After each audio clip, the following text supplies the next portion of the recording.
I think Didi had said this beautifully that when we were discussing this philosophy, that often we have to be clear what beehive are we a part of, right? And that defines how we react often. Often those who speak of pure individual rights at the cost of everything else are actually part of the beehive called globalists, right? Which is actually a separate culture. This is a separate global culture, may not necessarily be connected to the nation that they are living in. They may not be rooted. If I look at myself, what is the beehive I'm a part of? I'm a part of my family, right? That is the beehive that I'm a part of. I'm a part of the beehive of Lord Shiva worshippers. Right? I'm a part of the beehive of the Sanatanis, the Dharmic religions, Hinduism, Buddhism, Jainism, Sikhism. I'm a part of this beehive. I'm a part of the beehive of Mother India. So everyone, regardless of the religion they follow, regardless of their background, regardless of the language, is my beehive, part of my beehive. And yes, hopefully, sometime all of us will reach the spiritual wisdom to see all human beings as a part of one beehive. Perhaps we are far away from that. I can't say I follow that right now, but maybe we'll reach, I'm sure we'll reach that stage also sometime.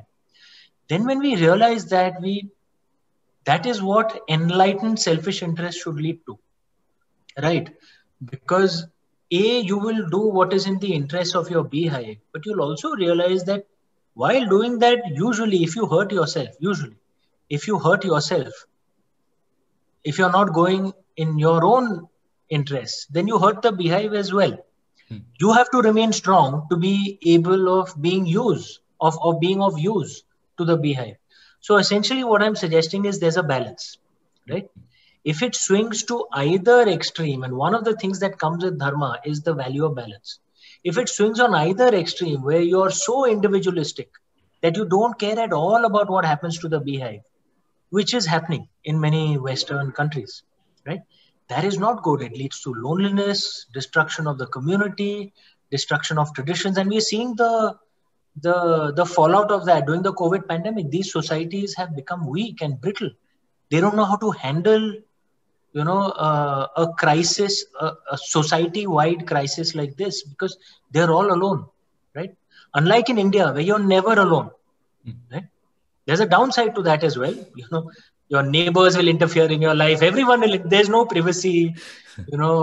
First time you meet someone, they'll say, "Bacche nahi hai, kyun nahi hai?" Arey yaar, tere ko kya lena dena hai? Okay. But there is an upside to that as well, that you are not alone.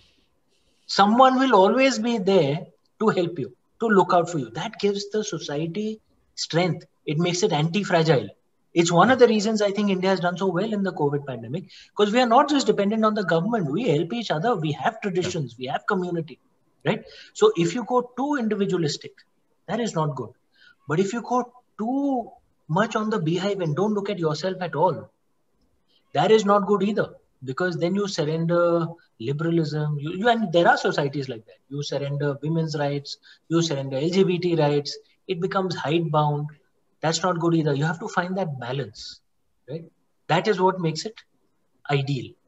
But every action that you do, the phrase that I would use is enlightened selfish interest, that it should be in my interest, but it should be in the interest of my beehive as well. If I'm writing, for example, a book which could say get me an award or get me more sales internationally, but is not in the interest of India, should I do it? I'm very clear, no. India is my beehive. No, I will not do it, right? But should I, not try and, build my own career? No, how does that help unless I am of use to my country? And for that, I have to have my own strength as well. So again, balance.